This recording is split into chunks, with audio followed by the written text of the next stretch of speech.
Good morning, everyone. I'm Congressman Hakeem Jeffries, and it's my honor to serve along with Sherry Bustos and David Cicilline as one of three co-chairs of the Democratic Policy and Communications Committee. I'm thankful, first of all, for the leadership of Nancy Pelosi during these incredibly challenging times, which have been steadfast and consistent and firm in upholding the great values of the United States of America.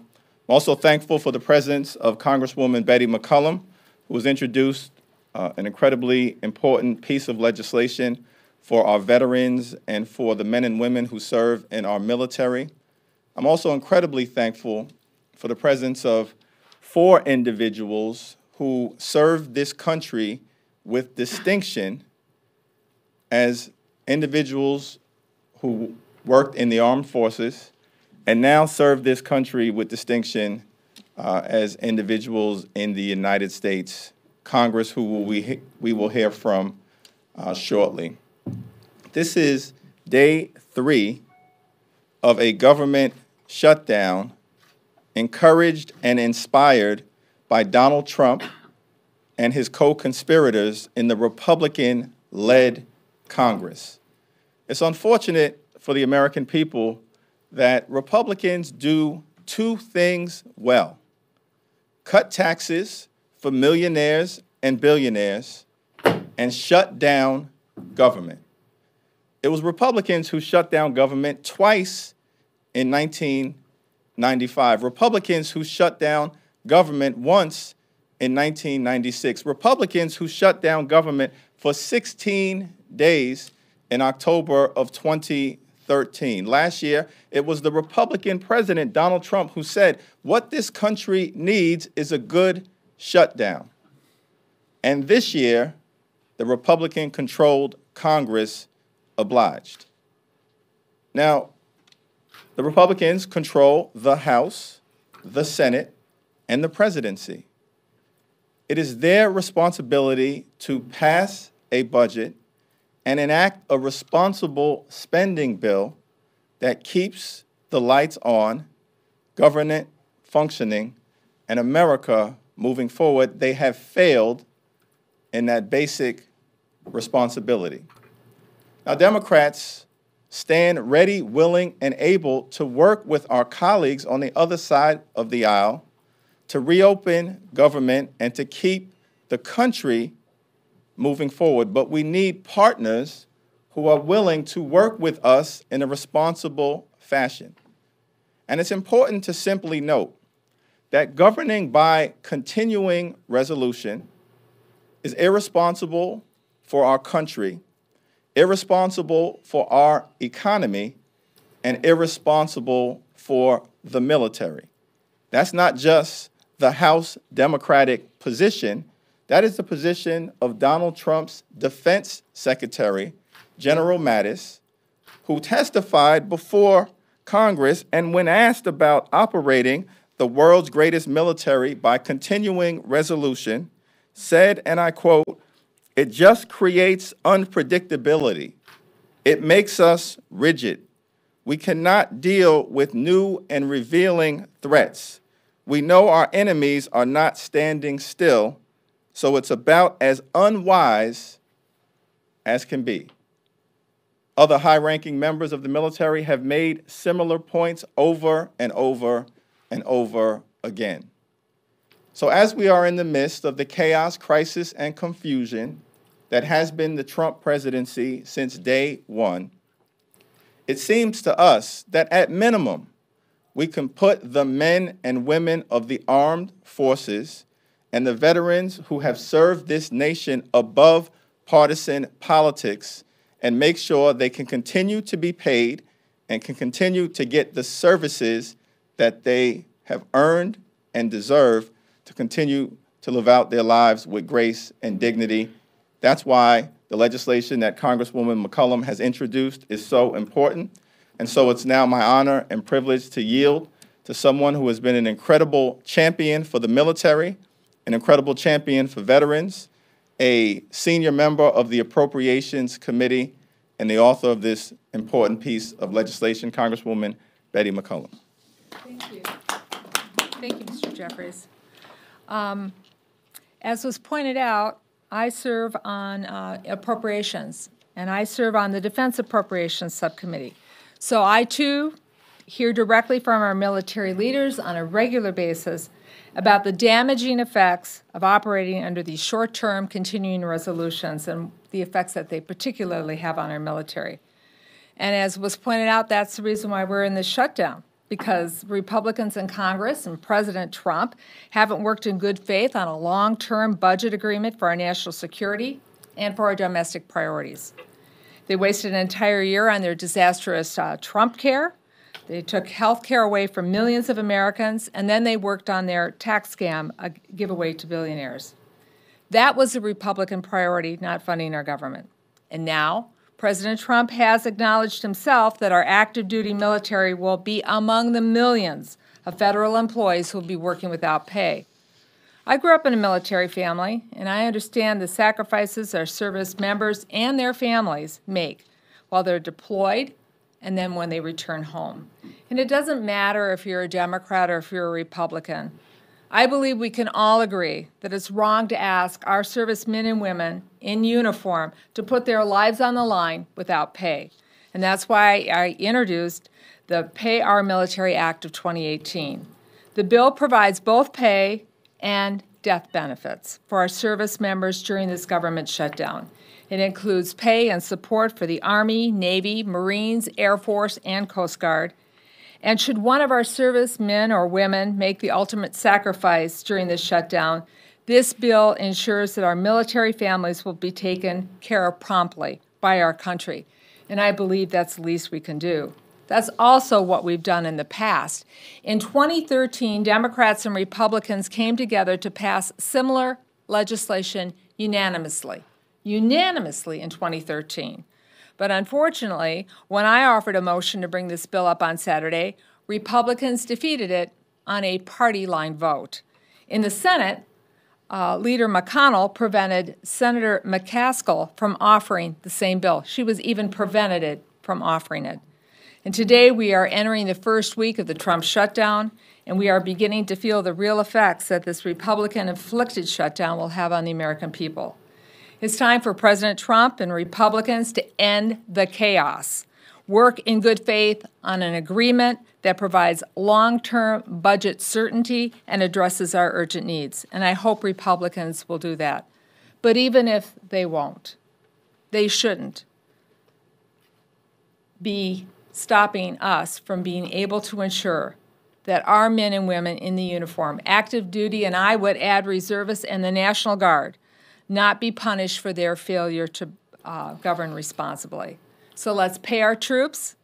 Let's get an agreed-upon top-line number. Let's reopen the government, and let's get our work done. And I just want to publicly acknowledge that we have lost 2 members of the armed services, and our federal government is not rushing to be with their families to take care of their time of need. It is the Fisher House. So I know that the men and women of our military, along with their families, thank the Fisher House for doing what our federal government failed to do. And with that, I would like to introduce one of my brothers from Minnesota who served honorably in our military, and like so many of our servicemen and women when they come home, continue to serve. Representative Tim Walz from Minnesota. Thanks, Betty. Well, thank you all for being here this morning. I wish you wouldn't have to be, and we could do the work we need to. I'd like to thank Representative McCollum, someone who does know what it's like to live in a military family, moving from post to post and understanding the certainty of that paycheck matters. It matters to making sure kids get the education they need, they're able to pay the bills and move on. So it's a smart piece of legislation. Should have easily been passed and taken that off the table so that we could deal with the pressing issues of a long-term budget, but it was not, because it was about messaging. And I'd like to thank Representative Jeffries, Cicilline, and Bustos for being here. Their title is about getting the truth to the American public, not alternative facts, not an alternative universe, not political spinning, but to tell the facts where they are in statements that were been made. To my brothers in arms who are here, thank you for your service and your voice. And to Leader Pelosi, I think 2018 marks what I believe is the 15th year of the leader instituted a Veterans Roundtable that's attended by all of this nation's veteran service organizations, the American Legion, the VFW, the Disabled American Veterans, Gold Star Wives, Iraq and Afghanistan veterans, Vietnam veterans, and those are held every quarterly. And they are an intense conversation about what are the needs to fulfill what needs to be done to veterans. And that organizations, each of those organizations, understand that what came out of that is a modernization of the GI Bill, better benefits, and this understanding that all Americans want to get that right. They know who stands on their side, and they know who instituted that, so I want to thank the leader.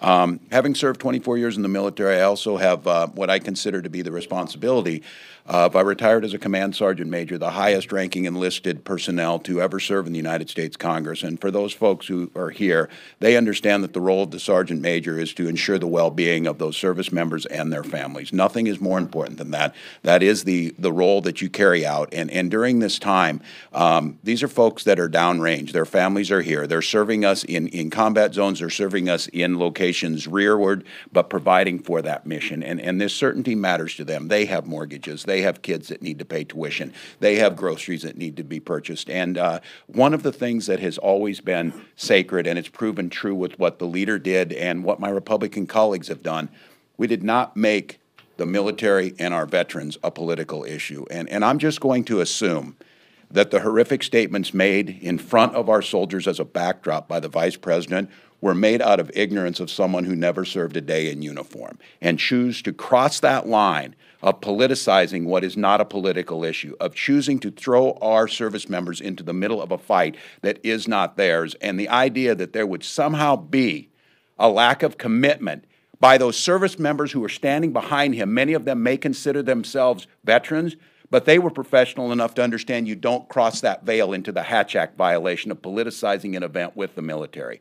So we stand here today to ask the President and the Vice President to retract the remarks they made, to pull back and make the commitment that we can take this issue off the table. It has been proven time and time again in the Veterans Affairs Committee that we are a bipartisan committee serving our veterans. We have deep differences, deep different ideological disagreements, but it has never crossed into that point. And so the piece of legislation that Ms. McCollum has brought up, that Ms. McCaskill brought up, are simply common sense ways to take that off the table. If there were a commitment to do this, and the Vice President needs to be very clear, in 2013 he made it clear he was willing to shut the government down over women's access to health care. That was his threshold in that. And to stand in front of troops on foreign soil at a time of war and make those statements is beyond the pale. So I'm proud to stand here today with folks who understand this, maybe no more so than Captain Seth Moulton, a combat veteran himself who has been a leader in national security issues, has been a voice of reason, a voice of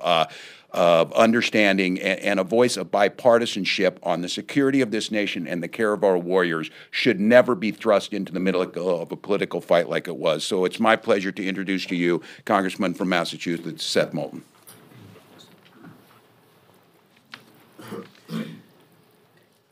Tim, thank you very much. You know, when you're in the military, whether you're an officer, a captain, or you're the most junior enlisted, you look to the sergeant major to know what to do. And I can tell you that that's what our veterans do here in the House of Representatives. So thank you very much for your leadership. Another thing you know when you're in the Marines is that officers eat last. And it's long past time that our Republican leadership here in Washington learned that lesson. Because here's what's on the line. The health and vibrancy of our economy, the day-to-day security of this nation, our national security, when this morning there are members of the Department of Defense showing up to work to fill out furlough forms because the government isn't funded.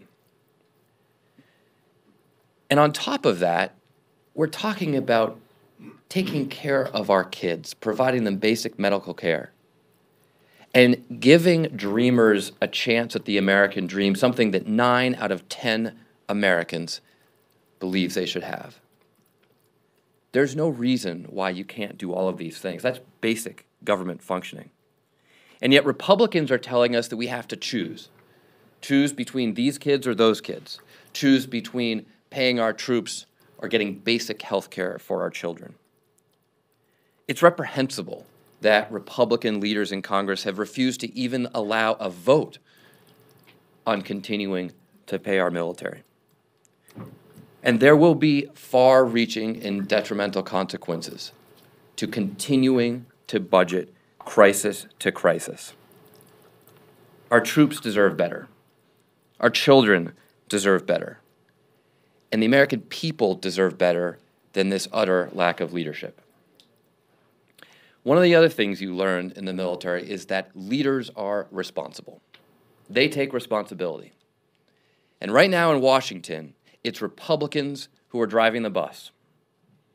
Now, I don't like that, because I know that Donald Trump is in the driver's seat, and I think he's going to drive this bus off a cliff. But right now, he's just simply let the bus run out of gas. And you can point a lot of fingers on a bus when it runs out of gas, but everybody knows it's the driver's fault. So it's time that Republican leaders in Washington take that basic level of responsibility for the leadership positions that the American people have given them and get this government back to work. And with that, I am honored to introduce a new member of the House Democratic Caucus, a fellow veteran and someone I am so proud to serve with here, Congressman Anthony Brown. Thanks, Seth. Thanks, Seth, and I want to thank Captain Moulton, Command Sergeant Major Tim Waltz, and Captain Panetta. Thank you for your service, both in uniform. Lieutenant? Navy, Lieutenant. Oh, okay, Lieutenant. Okay. Thank you for your service, both in uniform and in the United States House of Representatives. I want to thank my colleagues who are here today. And most importantly, I really do want to thank Leader Pelosi. Thank you for your commitment to national security, your commitment to the war fighters, your commitment to the men and women who have taken off the uniform and have taken on veteran status, and your support to their families. Today is day 3 of a Republican-driven shutdown. A shutdown caused because Republicans are unwilling to negotiate, agree, even have meaningful conversations about the priorities of the American people, whether it's fighting the opioid epidemic, whether it's funding veterans' health care, whether it's a more robust assistance for disaster relief from communities from the U.S. Virgin Islands and Puerto Rico, California, Texas, or Florida, or whether it's protecting immigrants. And yes, it's their unwillingness to sit down and have meaningful discussions about long-term funding for our national security. Today, more than 1 million American fighting men and women are waking up today to perform their mission. There are sailors on the deck of Navy destroyers somewhere in the Indian Ocean. There are special operators waking up in Syria and Afghanistan and Africa. There are airmen who are waking up on airfields on the Korean Peninsula and in Afghanistan, willing to do their mission, ready to do their mission, focusing not only on their mission success, but their own survival, and the survival of the men and women with whom they serve, so that together they can complete their mission and return home safely to the families that they love and the communities that they defend. But this government shutdown has made their job that much more difficult, because in addition to focusing on their mission, they are now burdened with the question, will my family be able to pay the mortgage? Or are you going to be able to pay the heating bill when that arrives in the mail? We're going to be able to put groceries on the table. These are the burdens that men and women in uniform are now faced with because of this avoidable government shutdown. The shutdown is going to impact reservists who are now in the fourth generation cycle, ready to deploy somewhere in harm's way to do difficult things that fewer and fewer Americans are willing and ready to do. But the training for those reservists have come to a grinding halt. The supports that warfighters rely on, like the civilians at the National Maritime Intelligence Service in my district in Maryland, or the Defense Information Systems Agency, again in Maryland. Those important supports for the warfighters, they too come to a grinding halt. We have placed an extraordinary burden on our warfighters who are doing very difficult things on our behalf. But this shutdown isn't the only threat that they face. They face another continuing resolution, the fourth in a series of kick the can down the road by Republicans who are unwilling to make difficult choices. And that's a long-term funding solution for national security.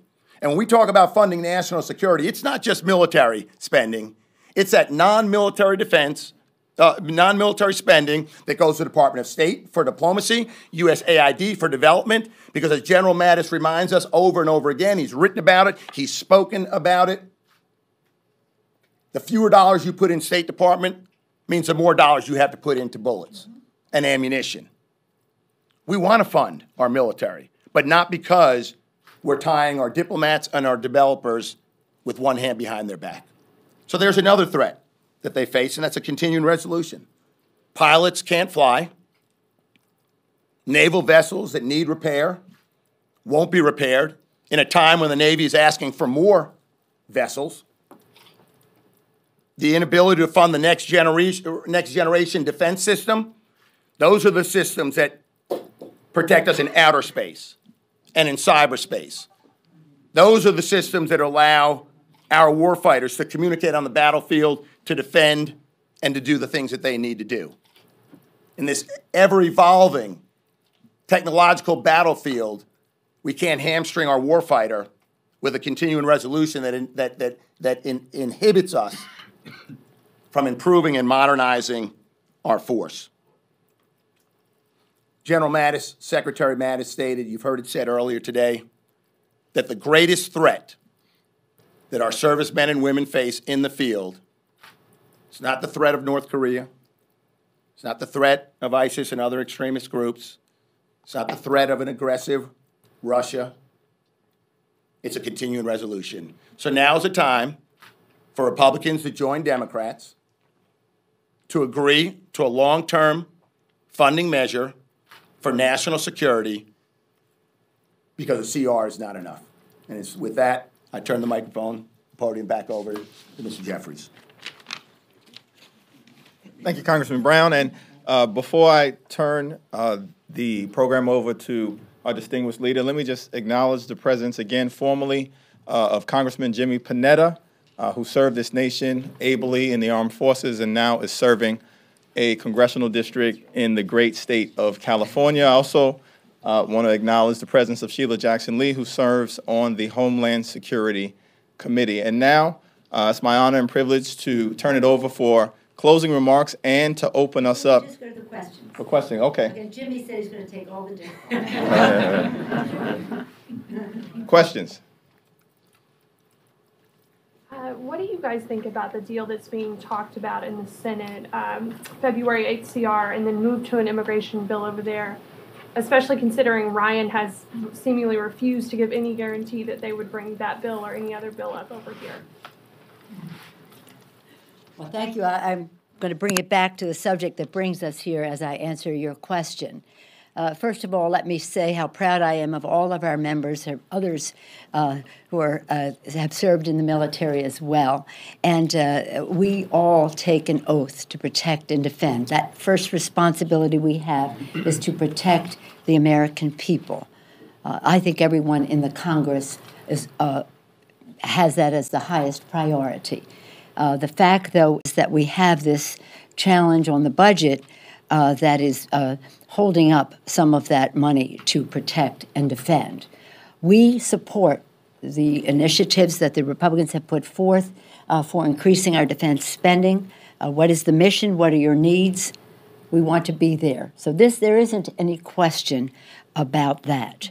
What we do know, though, and I've visited scores of bases, installations, and posts around the world and in our country over the years.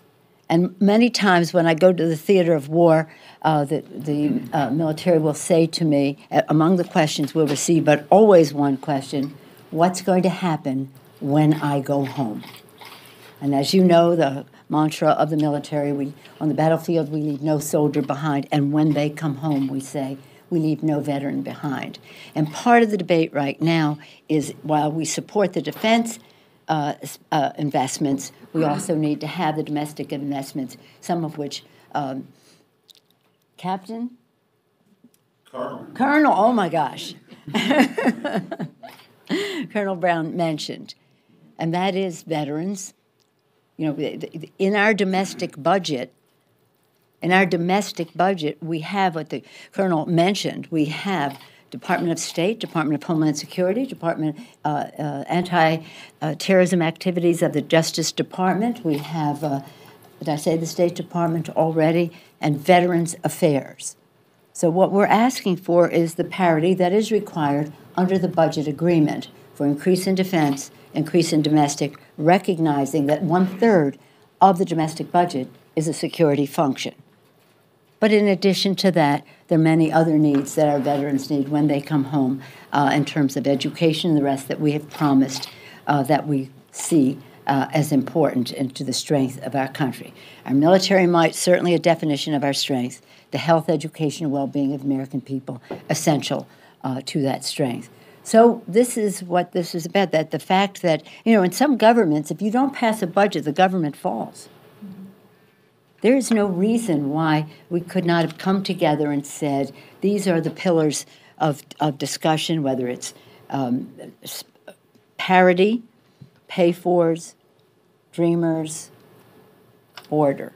Of course, that second part is very small compared to the big investment debate that we were having. If there never had been a dreamer on the face of the earth, we would still be having this debate over our allocation of resources. If you ask me, I'll tell you why I think it's a problem, but I want to get back to your question.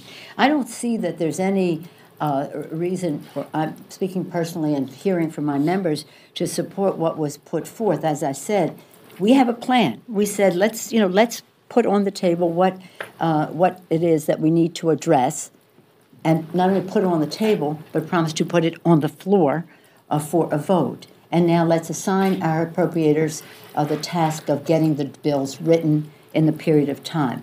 That's not what is in the Senate bill. I don't know what will come of it, but when it comes over here, I know there'll be a large number of our members who will not support it. And you know what? We're so close to agreement. It's almost if they don't want agreement. But again, the irresponsibility of shutting down government. Our distinguished colleague, member of the messaging committee with Sherry Bustos and David Cicilline, mentioned how many times the Republicans have shut government down. We believe in governance. We want to keep government open. We want to hold it accountable. We want to be transparency in what we do, bipartisanship in our solutions, and bringing the country together. What I see on the Senate side does not look that way to me. Any of our colleagues want to address that? Shannon, I'm from MedPage Today. I had a question, Congressman, about healthcare stakeholders. Have hospitals and physician groups responded to the shutdown, and what are they saying? Do they feel as strongly about the immigration issues as you all do? Let me say something about that, because here I think it's really important, and I wouldn't have gone down this path, but you have. I think it's really important to note the following. On September 30th, the CHIP program expired. Over 120 days ago, the CHIP initiative expired.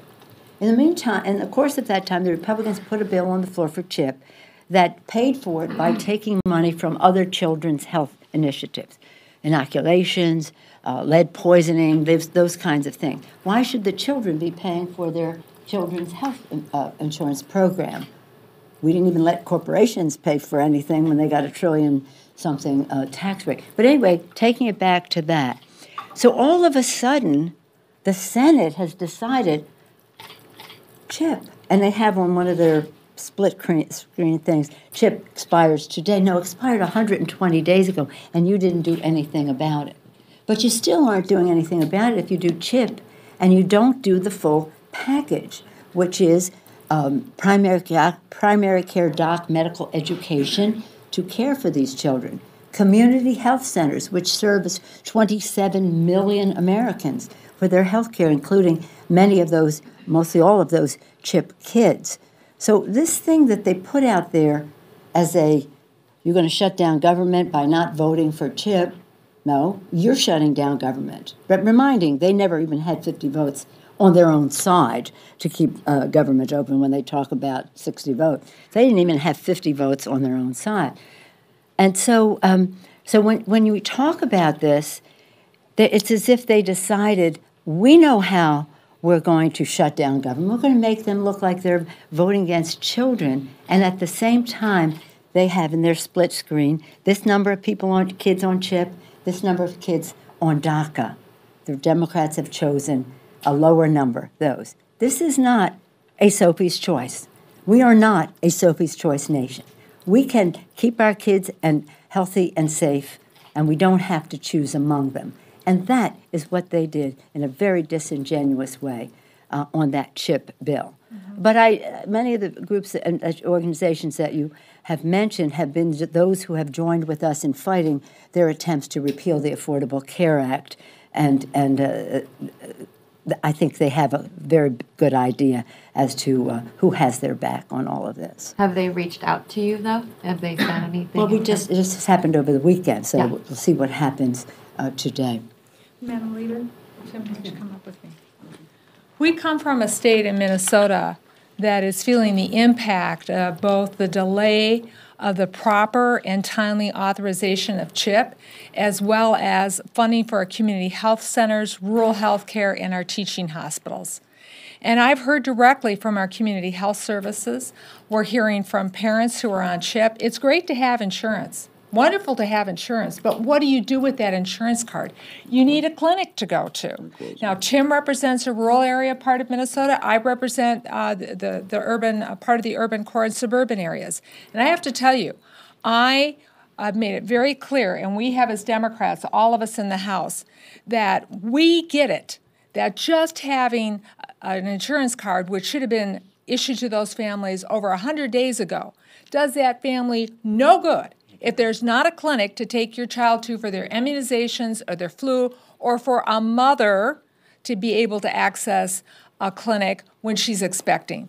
It's morally wrong to get up and say we've taken care of the problem of CHIP here in the United States for our children when there is pink slips and clinic hours and being cut and clinics being closed, and you know some. And I would say in your question, my clinics and those providers and healthcare providers, they reject that false choice. They have the capacity to multitask problem solving as well as multitask empathy. And as the leader said, this Sophie's Choice argument is simply not the case at all. And they get that. They realize this.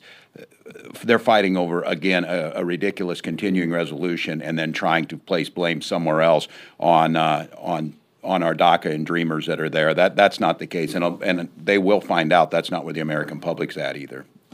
I just may say on that score, when you asked about that, I thought you were asking about the shutdown of government now in terms of the broader sense. In terms of CHIP, we've been hearing for months that the necessity of doing this. Virginia